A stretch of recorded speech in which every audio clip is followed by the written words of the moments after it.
지금까지 우리가 그 소일이문답 해왔는데 그 소일이문답들을 한번 좀 잘 먼저 이렇게 머릿속에 떠올려 보셨으면 좋겠습니다. 첫 번째로는 제 1문에서는 우리가 인생을 살아가는 목적이 무엇인가, 인생을 살아가는 목적을 우리가 좀 바르게 알기 위해서 우리가 성경을 아는 것들이 굉장히 중요하잖아요. 그래서 이 성경에 대해서 했었고요. 그 다음에 우리가 삼위의 하나님에 대해서 지금까지 살펴봤었는데, 그 삼위의 하나님이 그 우리 죄인을 구원하시는 것과 관련이 되어서 살펴봤습니다. 그래서 처음에는 하나님의 속성이라든가 하나님에 대해서 살펴봤고, 그 다음에는 예수님께서 그 우리를 구원하시기 위해서 낮아지시고 높아지신 것에 대해서 살펴봤습니다. 그 다음에는 우리가 성령에 대해서 살펴봤는데요. 성부가 우리를 선택하시고 성자가 우리를 구원하시기 위해서 이 땅에 오시고, 그 다음에 성령께서 그것들을 개개인에게 적용하시는 일들을 이제 성령께서 하신다. 이제 그것을 우리가 구원의 서정이라는 것을 통하여서 살펴봤습니다. 그리고 그 하나님에 대해서 살펴본 이후에 그다음 우리 십계명에 대해서 살펴봤잖아요. 십계명에 대해서 살펴보고, 오늘은 이제 은혜의 수단에 대한 진리라고 해서 좀 살펴보도록 하겠는데요. 구원받기 위해서 우리 인간에게 필요한 것들이 있습니다. 구원받기 위해서 하나님께서는 죄인에게 진노하시는 분인데, 하나님의 진노의 심판을 피할 수 있도록 인간에게 그런 주신 방편들이 있다라는 것이죠. 어떻게 하면 우리가 하나님의 진노의 심판을 피할 수 있겠는가? 하나님께서 그 방편을 두 가지로 주셨는데요. 첫 번째 방편은 뭐냐면 우리가 내적인 은혜다 이렇게 얘기를 합니다. 두 번째는 외적인 방편이다라고 이렇게 얘기할 수 있는데요. 우리가 이 두 가지 방편을 통하여서 하나님의 진노의 심판을 피할 수 있다라는 것이죠. 그럼 내적인 은혜는 뭐냐라고 했을 때 한마디로 회심이라고 말할 수 있겠습니다. 회심하는 사람들에게는 하나님의 진노의 심판이 피해간다라는 겁니다. 회심하는 사람들에게. 그 회심은 회개와 믿음이 거기는 포함이 되어져 있는 건데요.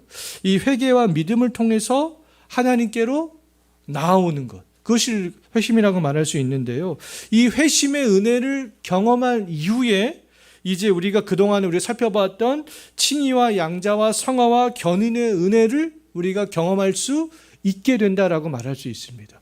하나님의 진노의 심판을 피해가기 위해서, 죄인이 구원받기 위해서 우리가 하나님께서 우리에게 주신 첫 번째 방편이 뭐라고요? 내적인 방편이라는 것이죠. 그것이 뭐라고요? 회심이라는 겁니다. 회심. 회개와 믿음. 그 회심을 하는 사람들은 하나님의 진노의 심판을 피해갈 수 있다라는 거죠. 자, 이제 두 번째 하나님께서 주신 방편이 외적인 방편이다라고 말할 수 있는데, 이것은 말씀과 기도와 성례가 되겠습니다. 이 외적인 방편을 부지런히 사용해야 된다라는 거죠. 그래서 이 외적인 방편을 인간들이 죄인이 참여할 때 성령께서 역사하시면 우리가 그 내적인 은혜에 이룰 수 있게 된다라는 것입니다. 그래서 우리가 이 하나님의 진노의 심판을 피하기 위해서 회심을 경험해야 되고 말씀과 성례와 기도에 참여해야 된다라는 겁니다. 자, 85문. 우리가 죄 때문에 받을 하나님의 진노와 저주를 피하게 하려고 하나님이 우리에게 요구하시는 것은 무엇입니까? 하나님의 진노와 저주를 피하게 하려고 하나님께서 우리에게 요구하시는 것, 답 한번 읽어볼까요? 우리가 죄 때문에 받을 하나님의 진노와 저주를 피하게 하려고 하나님이 우리에게 요구하시는 것은 예수 그리스도를 믿는 것과 생명에 이르는 회개와 그리스도가 우리에게 구속의 유익을 전해주는 데 쓰는 모든 외적 수단을 부지런히 사용하는 것입니다. 자, 이제 두 번째. 그럼 우리가 아까 회심할 때 회개와 믿음의 요소가 포함된다라고 말씀을 드렸었잖아요. 그럼 우리가 예수 그리스도를 믿는 믿음은 과연 무엇인가라고 했을 때, 예수 그리스도를 우리가 믿는 믿음은요, 오직 하나님의 진노의 심판을 피해서 구원에 우리가 이룰 수 있는 길이 누구에게만 있다라는 겁니까? 예수님에게만 있다. 구원의 길은 오직 예수에게만 있다. 이것을 믿는 믿음이 필요하다라는 것이죠. 오직 예수에게만 있다라는 그런 믿음. 그럼 우리가 그 예수에게만 있다. 그래, 그거를 알겠어. 그런데 그 예수 그리스도를 믿는다는 것은 과연 무엇인가라고 했을 때, 우리가 예수님을 믿는다는 것은 뭐냐면, 우리가 지난번에 이미 살펴봤었는데요. 예수님께서 우리의 구원을 위해서 낮아지시고 다시 높아지신 것을 믿는 믿음이 우리에게 있어야 된다라는 겁니다. 예수님의 낮아지심은 첫 번째는 뭐였습니까? 성육신이잖아요. 하나님이 인간이 되신 거, 고난받으신 거, 십자가에서 죽으신 거, 또 장사 되신 거, 그것이 바로 예수님의 낮아지심인데, 예수님께서 우리의 구원을 위해서 이렇게 낮아지셨구나라는 것을 믿는 믿음이 필요하다라는 것이죠. 그리고 높아지심, 예수님께서 부활하시고 승천하시고 하나님 보좌 우편에 지금 앉아 계시고 그분이 다시 이 땅에 재림하신다라는 사실을 믿는 믿음, 그 낮아지심과 높아지심을 믿는 믿음이 있을 때 우리가 구원을 받을 수 있다. 예수님을 믿는다는 것은 바로 이 믿음을 가지고 있는 것이다라고 말할 수 있겠습니다. 말씀 한번 읽어볼까요? 시작. 다른 이로서는 구원을 받을 수 없나니 천하 사람 중에 구원을 받을 만한 다른 이름을 우리에게 주신 일이 없음이라 하였더라. 요한복음도 읽어볼까요? 그를 믿는 자는 심판을 받지 아니하는 것이요 믿지 아니하는 자는 하나님의 독생자의 이름을 믿지 아니하므로 벌써 심판을 받은 것이라. 예수 그리스도를 믿는 믿음이란 무엇입니까? 답 한번 읽어볼까요? 예수 그리스도를 믿는 믿음이란 구원의 은혜인데 이로써 우리는 구원을 위해 복음이 전해주는 대로 예수 그리스도를 받아들이고 영접하는 것입니다. 그 다음에 이제 우리가 회개에 대해서 좀 우리가 살펴볼 텐데요. 회개가 뭐겠습니까? 회개 그러면은 어떤, 뭐라고 정의를 하시겠어요? 회개라고 할 때 우리는 이 세 가지 요소가 포함이 되어져 있어야 바른 회개라고 말할 수 있는데, 첫 번째는 내가 죄인이라는 것을 깨닫는 겁니다. 나는 죄인이구나. 하나님 앞에 섰을 때 나는 죄인이구나. 그럼 죄인임을 깨달았다면 두 번째 필요한 것은 그 죄에 대해서 애통해 하는 것이죠. 내 죄의 문제를 어떻게 하면 해결할 수 있을까? 이 죄의 문제, 애통해 하는 것. 그 다음에 마지막으로 하나님께 돌아와야 된다는 것이죠. 행동의 변화가 반드시 나타나야 된다라는 겁니다. 그래서 진정으로 이렇게 회개한 사람은 전인격이 변화되어서 예수님을 닮아가기를 소망하게 된다라는 것이죠.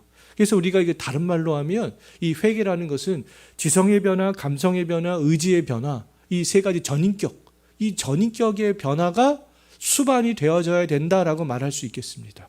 지성의 변화는 뭐겠습니까? 우리가 복음을 이해하는 것이죠. 복음을 이해하는 것. 예수님이 누구인가? 그것들을 우리가 깨닫는 겁니다. 그리고 나는 죄인이구나. 예수님이 내 죄를 해결하기 위해서는 예수님이 필요하구나. 그 복음을 깨닫는 것. 그것이 바로 이 지성의 변화. 예전까지 불신자들은 이 지성의 변화가 없는 거 아니겠습니까? 예수님이 유일한 구원자 되시는구나. 내가 죄인이구나. 죄의 문제를 해결함을 받으려면 예수님을 믿어야 되는구나. 이것이 없는 거죠, 사실은. 이것이. 근데 우리가 생명에 이르는 회개를 하는 사람들은 이 지성의 변화를 경험하게 된다라는 거예요. 이 지성의 변화를 경험한 두 번째로 이제 감정의 변화가 오게 되는 것이죠. 사람마다 근데 감정을 느끼는 그런 강도에는 차이가 있습니다. 어떤 사람들은 강력하게, 어떤 사람들은 조금은 그렇게 감정이 세지 않게. 그런데 다 이 감정의 변화를 겪어야 되는데요. 죄를 슬퍼하게 되고 그리스도에 대해서 이제 사랑하는 마음이 생기게 되는 것이죠. 나는 죄인이구나. 예수님이 필요하구나. 예수님을 그래서 내 죄 때문에 오셨구나. 예수님을 사랑하는 마음이 생기게 되는 것. 그 다음 마지막은 이제 의지의 변화. 말씀에 순종하는 삶을 살아가는 것. 이 세 가지가 있어줘야 된다는 겁니다. 회개라고 하면 이 세 가지 전인의 변화, 이것을 생각할 수 있어야 되겠습니다. 로마서 3장 20절 말씀 한번 읽어볼까요? 그러므로 율법의 행위로 그의 앞에 의롭다 하심을 얻을 육체가 없나니 율법으로는 죄를 깨달음이니라. 누가복음 18장 13절 읽어봅니다. 세리는 멀리 서서 감히 눈을 들어 하늘을 쳐다보지도 못하고 다만 가슴을 치며 이르되 하나님이여 불쌍히 여기소서 나는 죄인으로서이다 하였느니라. 그 다음에 이사야서도 읽어볼까요? 악인은 그의 길을 불의한 자는 그의 생각을 버리고 여호와께로 돌아오라. 그리하면 그가 긍휼히 여기시리라. 우리 하나님께로 돌아오라. 그가 너그럽게 용서하시리라. 로마서에서는 죄를 깨달음이니라. 누가복음 18서에서는 그 죄인이 세리가 가슴을 치는, 그 다음에 여호와께로 돌아오는 것. 이 전인의 변화가 이 바로 바른 회개다라고 말할 수 있겠습니다. 자, 그런데 이런 것들이 바른 회개인데요, 거짓된 회심도 있다라는 것이죠. 바른 회심도 있지만 이 회심한 것처럼 보이지만 회심하지 않은 사람이 있을 수 있다라는 겁니다. 그 사람들은 어떤 사람이냐면, 이 바른 회개는 세 가지의 전인의 변화가 포함이 되어져야 된다고 말씀드렸잖아요. 그런데 이 세 가지 중에 한 가지 또는 두 가지만 수반되는 사람들이 있다라는 겁니다. 한 가지의 변화가 있든지 두 가지의 변화가 있든지. 근데 바른 회개는 세 가지의 변화가 다 필요한 것이죠. 뒷장 한번 넘겨보시면요, 지식만 있는 사람들이 있다라는 겁니다. 기독교에 대한 진리는 다 알고 있어요. 어릴 때부터 하도 귀가 따갑게 이 성경 말씀을 들어봤기 때문에 이 구원을 얻을 수 있는 그런 진리의 지식들은 다 알고 있습니다.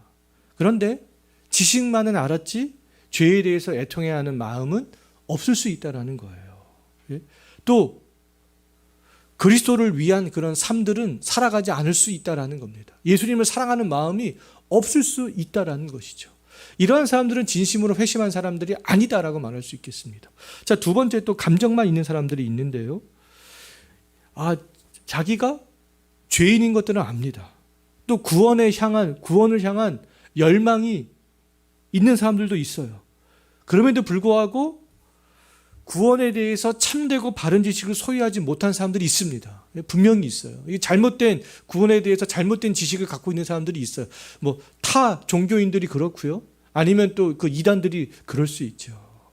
바른 지식을 소유하지 못했습니다. 구원에 이르는. 이러한 사람들의 감정은 그러면 거짓된 것이다. 구원에 대한 뜨거운 열망은 있지만 그 감정은 구원에 이룰 수 없는 거짓된 것이다라고 말할 수밖에 없는 것이죠. 자, 세 번째, 또 의지만 있는 사람들이 있습니다. 새로운 삶을 살기로 다짐했어요. 다짐은 했지만 죄에 대해서 분명한 지식이 없습니다. 예수님에 대해서 분명한 지식이 없어요. 그래서 여전히 그 결심이 그냥 자기의 결심으로 끝나버리게 되는 그런 사람들이 있다라는 것이죠. 그래서 이 세 가지 중 한 가지만 나타나는 사람, 두 가지만 나타나는 사람, 그런 사람들은 생명에 이르는 회심을 한 사람들이 아니다. 이 세 가지가 균형감 있게 다 나타나야 된다라는 것이죠. 로마서 12장 2절 말씀 한번 읽어보겠습니다. 이 세대를 본받지 말고 오직 마음을 새롭게 함으로 변화를 받아 하나님의 선하시고 기뻐하시고 온전하신 뜻이 무엇인지 분별하도록 하라. 그 다음도 읽어볼까요? 그들이 우리에 대하여 스스로 말하기를 우리가 어떻게 너희 가운데 들어갔는지와 너희가 어떻게 우상을 버리고 하나님께로 돌아와서 살아계시고 참되신 하나님을 섬기는지와. 그러니까 변화된 삶들을 지금 말씀에서는 강조하고 있는 거 아니겠습니까? 변화된 삶들에 대해서 세상을 본받지 않는 것. 자, 그럼 우리가 그 회심의 경험에 대해서, 근데 우리가 누구나 다 회심을 경험을 해야만 되는 거예요, 사실은. 근데 그 회심의 경험에 대해서 우리가 근데 생각해 볼 것이 뭐냐면, 회심은 많은 사람들이 그 단회적인 걸로 그렇게 생각을 하고 있는데 그렇지 않다라는 겁니다. 회심은 점진적인 것이다라고 말할 수 있습니다. 점진적. 대표적인 사람이 이삭이 그렇고요, 세례 요한이 그렇고요, 디모데가 그렇습니다. 성경에 보면 이 사람들이 어떻게 정말 사도 바울처럼 급작스럽게 회심한 그런 내용들이 나오지 않습니다. 디모데는 어릴 때부터, 이삭도 어릴 때부터, 세례 요한도 정말 어릴 때부터, 이런 사람들은 점진적으로 회심을 해 나가는 것이죠. 점진적으로 회심을 한다는 것은 점진적으로 하나님을 더 많이 알아가는 것이다라고 말할 수 있겠습니다. 그래서 회심의 시기를 정확하게 알 수 없는 그리스도인들이 대부분입니다. 대부분. 어떤 이단들은 너 몇 월 며칠 날 회심했는지 모르면 그거는 회심한 것이 아니야, 이렇게 말하는 이단들도 있는데요, 그렇지 않습니다. 대부분의 사람들은 회심의 시기를 정확하게 알지 못하는 경우가 또 많이 있습니다. 그런 회심의 강도가 약한 사람들, 강도가 강력한 사람들은 언젠지 알지요. 그렇기 때문에 이 회심이라는 것은 즉각성이 아니라 지속성이다. 이것을 항상 염두에 두셔야만 되는 거예요. 그래서 이 회심이라는 것은 우리가 인생을 살아가면서 지속적으로 나타나는 것이다라고 말할 수 있겠습니다. 지속적으로 나타나는. 그래서 내가 정말 예수님을 향한 나는 우리의 유일한 구원자 예수님에 대한 지식이 있고 죄에 대해서 애통해야 하며 하나님을 사랑하는 마음도 있고 예수님을 닮아가려는 그런 마음도 있다면 그 사람은 어떤 사람이겠습니까? 이 세 가지 회심의 전인격적인 변화가 있는 사람들이잖아요. 그럼 그 사람은 회심한 사람이다라고 말할 수 있다라는 겁니다. 몇 월 며칠 날짜는 기억하지 못한다 할지라도요. 베드로후서 1장 10절 말씀 한번 읽어봅니다. 그러므로 형제들아 더욱 힘써 너희 부르심과 택하심을 굳게 하라. 너희가 이것을 행한즉 언제든지 실족하지 아니하리라. 너희 부르심과 택하심을 굳게 하라. 지금 누구에게 얘기하고 있는 거예요? 성도들에게 얘기하고 있는 거 아니겠습니까? 그러니까 날마다 우리는 이런 부르심과 택하심을 굳게 해야 될 필요가 있습니다. 회심은 지속성이다. 그럼 나는 지금 회심되어져 가는 가운데 있다 라고 말할 수 있겠습니다. 이 땅에서의 회심은 완성이 되지 않습니다. 근데 반드시 첫 출발점은 필요한 것이죠. 전인격의 변화가 되는 첫 출발점은 반드시 필요합니다. 근데 이 땅에서 완성은 없다라는 겁니다. 생명이 이르는 회개란 무엇입니까? 답 한번 읽어볼까요? 생명이 이르는 회개란 구원의 은혜인데 이로써 죄인이 자기 죄를 바르게 깨닫고 그리스도 안에 있는 하나님의 자비를 알아 자기 죄에 대해 슬퍼하고 미워하며 죄에서 하나님께로 돌이켜 굳센 결심과 노력으로 새롭게 순정하는 것입니다. 라는 것이죠.